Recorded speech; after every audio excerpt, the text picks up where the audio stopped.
السلام علیکم دوستوں، میں ہوں شوکت زرداری۔ کہانی آج کی یہ ہے کہ سندھ میں پبلک ہیلتھ انجینئرنگ کے ٹھیکے بڑی شفافیت سے دیے جاتے ہیں، اور اس میں سب سے بڑا جھوٹ یہ ہے کہ جن کو نالی تک بنانا نہیں آتی ان کو بڑے بڑے ٹھیکے دیے جاتے ہیں۔ آج کی جھوٹی کہانی ایک نالی کی تصویر سے وائرل ہونے والی کہانی ہے۔ یہ وہ تصویر جو کہ سوشل میڈیا پہ وائرل ہوئی، اور اس تصویر کی ڈسکرپشن میں یہ بتایا گیا کہ جناب یہ اس نالی کے اوپر سلیب بنایا جا رہا ہے، اور یہ اس سلیب میں مٹیریل استعمال ہو رہا ہے جو کہ ایک جو ہے وہ تیلے تھے، اور ان پتلے تیلوں کے اوپر بھرائی ہونی تھی۔ لیکن نالی کی تصویر وائرل ہونے کے بعد ایکسپلینیشن پہلے یہ آئی کہ جی یہ تو ہم نے شٹرنگ کے طور پہ استعمال کی ہے۔ تو بہرحال شٹرنگ پھر وہ اکھڑ گئی، اور اس کے اوپر ایک انجینئر جو ہے وہ معطل ہوا۔ اس وقت وہ انجینئر کی ایڈیشنل چارج پہ تھا وہ ایس ڈی او۔ تو جب میں نے اس ایشو کو انویسٹیگیٹ کرنے، اس کہانی کو میں نے پڑھنا شروع کیا، تو اب کہانی یہ نکل کے آئی ہے سامنے کہ یہ تو اللہ نے ان کو ظاہر کیا ہے۔ یہ کمپنی ہے نذیر کنسٹرکشن کے نام سے۔ تو یہ نذیر کنسٹرکشن جو کمپنی ہے، یہ بیسیکلی ایک پبلک ہیلتھ کے چیف انجینئر کی پارٹنرشپ پہ چل رہی ہے۔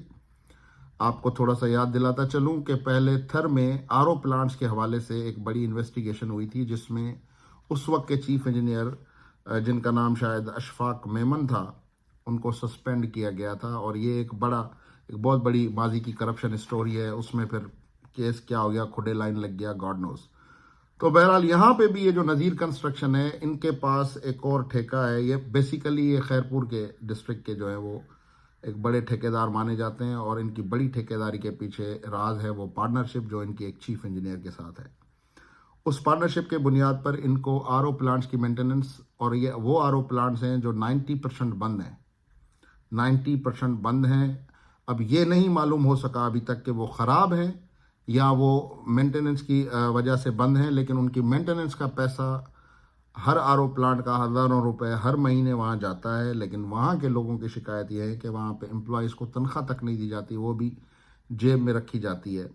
تو یہ جو نالی کے ٹھیکے سے بات چلی ہے، اور یہ نالی اب آر او پلانٹس تک پہنچی ہے، اس سے آگے یہ کہا جاتی ہے یہ آنے والے وقت میں پتہ چلے گا۔ لیکن یہ آج کی ایک جھوٹی کہانی جو میں نے سوچا کہ آپ کو سنا دوں، کیونکہ سچ بڑا کڑوا ہوتا ہے اور جھوٹ بڑا تیزی سے بک جاتا ہے۔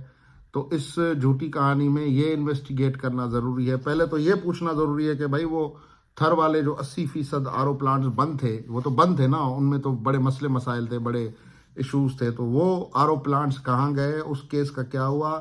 اور اس کے بعد یہ جو ایس ڈی او تھے، اپنا پھل صاحب رضوان پھل، یہ ایس ڈی او تھے، ان کو ایڈیشنل چارج بھی بتایا جاتا ہے کہ کسی مبینہ طور پر، کیونکہ یہ جھوٹی کہانی ہے تو اس میں بڑا سنبھل کے بات کرنی پڑے گی، مبینہ طور پر ان کو یہ ایڈیشنل چارج دیا گیا، اور اس لین دین پہ دیا گیا کہ بھائی ہم نے کاغذ بھیجنے ہیں، تم نے سائن کرنی ہے۔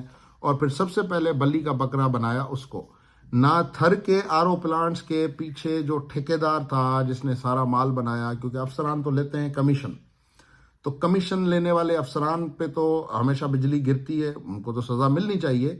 لیکن ساتھ ساتھ جو ٹھیکیدار ہے جنہوں نے بوریاں بھر بھر کے اس سسٹم سے پیسہ لیک کیا ہے، چاہے وہ آر او پلانٹس تھر کے ہوں، یا آر او پلانٹس خیرپور کے ہوں، یا آر او پلانٹس خیرپور کی سول اسپتال کے ہوں، یہ بھی میں آپ کو بتا دوں کہ عوام نے بتایا ہے کہ وہ بند ہیں۔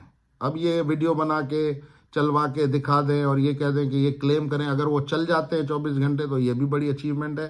لیکن اگر وہ بند ہیں تو اس پر بھی معلوم ہونا چاہیے اس ٹھیکیدار سے جس کو ہر مہینے مینٹیننس کی مد میں پیسے مل رہے ہیں ان آر او پلانٹس کو مینیج اینڈ مینٹین کرنے کے لیے، ان سے پوچھا جائے کہ جناب یہ کیا مسئلہ ہے، یہ کیوں بند ہیں؟ اگر مینٹیننس کے پیسے مل رہے ہیں تو وہ کدھر جا رہے ہیں؟ لوگوں کی تنخواہوں کی شکایات ہیں، چھوٹے چھوٹے اسٹاف کے لوگ ہیں، ان بیچاروں کے بس ہزاروں روپے تنخواہ ہے، لیکن وہ بھی کھا جاتے ہیں یہ لوگ، ادھر بھی یہ بڑے فرعون بنے بیٹھے ہیں۔ تو ان سے یہ ضرور پوچھا جائے، حکومت ان سے پوچھے، سرکار اپنے چیف انجینئرز کا اجلاس بلوائے اور ان سے پوچھے کہ ہاں بھائی یہ شوکت زرداری جس پارٹنرشپ کی بات کر رہا ہے یہ کیا کہانی ہے، کیونکہ ہم تو اس کو جھوٹی کہانی کہتے ہیں، لیکن جن کے لیے یہ کہانی سچی ہے وہ اس کو انویسٹیگیٹ کریں، کیونکہ it's a need of the time. یہ وہ لوگ ہیں جن کو اتنے بڑے ٹیکنیکل منصوبوں کی مینٹیننس دی گئی ہے اور بنانا ان کو نالی نہیں آتی ہے، اور انجینئرنگ ان کی نالی پہ فیل ہو جاتی ہے، اور پھر سوشل میڈیا پہ پورے ڈپارٹمنٹ کا تمسخر اڑایا جاتا ہے، اس کی بلی انجینئر بنتا ہے، اس کو بننا چاہیے، لیکن انجینئر اکیلا نہیں ہے، اس کے ساتھ ساتھ ٹھیکیدار ہے۔ اس ٹھیکیدار کو کیا پینلائز کیا گیا، یا اس ٹھیکیدار کے پیچھے ادارے کے اندر بیٹھا ہوا کوئی چیف انجینئر ہے جو کہ نہیں چاہتا کہ وہ ٹھیکیدار جو ہے اس کو کچھ ہو، اس کا بال بھی بانگا ہو؟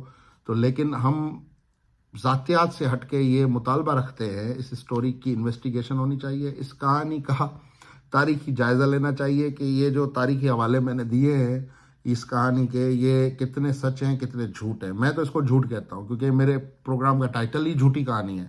تو بہرحال یہ نالی کی کہانی RO پلانٹس تک پہنچی ہے، آگے کہاں کہاں جائے گی یہ ابھی آنے والے وقت میں ہمارے کھوجی لگے ہوئے ہیں، تو انشاءاللہ تعالیٰ ہمیں کل پرسوں اور مزید اس اسٹوری کے اپڈیٹس آئیں گے تو آپ کے ساتھ ہم ضرور شیئر کریں گے۔ بہت شکریہ۔